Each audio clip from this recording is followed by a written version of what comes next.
I think there's a lot of historical material that you can actually base the story on. But of course, this is fiction. It's not a documentary. It's not. I mean, so it's the writer and director Ole Borndal's version of how he saw this war back in 1864.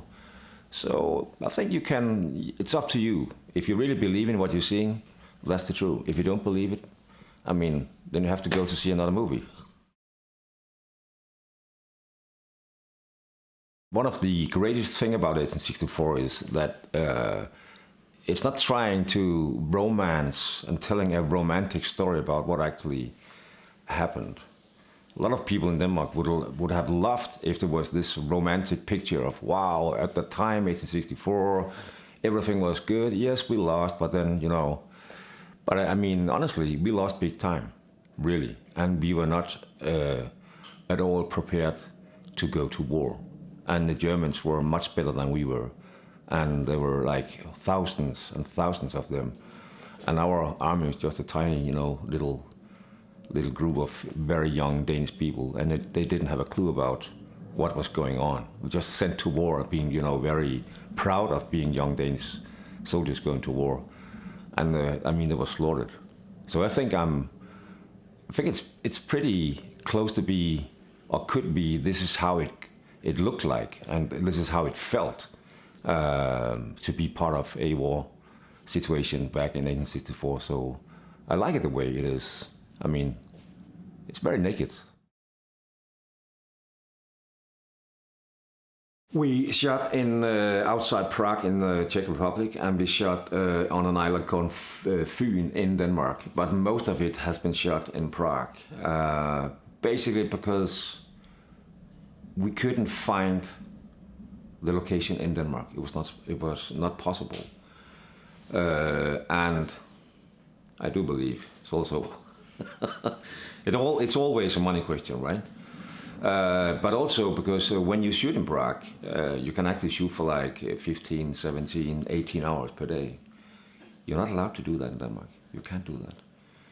And they had this great location, like 1 hour drive outside Prague, which actually used to be a military. The Russians were there. So there was a lot of buildings left which actually looked very beautiful, and they could use them in the shot. So I think the very romantic part of it has been shot in Denmark. And then the whole beginning, I mean, the green fields and the old farms. But I mean, everything about the war and the big interior with the politician and all that, that's shot in Prague. We shot on location, but the snow is fake. It's paper, basically. I don't know how they do it, but it's paper. Actually, one of the guys playing Laust, Norwegian guy called Jacob Osterbo, and I, we had a long scene with a close-up, him and I. And it was a snowstorm and all the paper, and of course we had to have open eyes. And some Czech guy, because we shut down in Prague, he actually took some wrong paper into that machine and into the wind machine.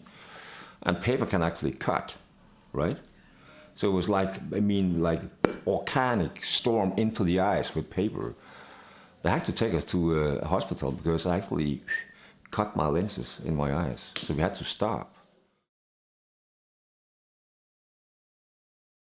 I became a kind of father figure for them. I mean, I am in 1864, but also private. We hang out. We had great fun. Stayed in the same hotel. Stayed up late. You know, had a couple of beers, maybe a little bit more than one beer. But we had a great time. But and you need to be very solid, and you need to insist on having this friendship when you shoot for such a long period. I mean, you had to stay for like 4 or 5 months, 6 days per week, many hours per day, only one day off. So, I mean, it doesn't make sense if you're not good friends.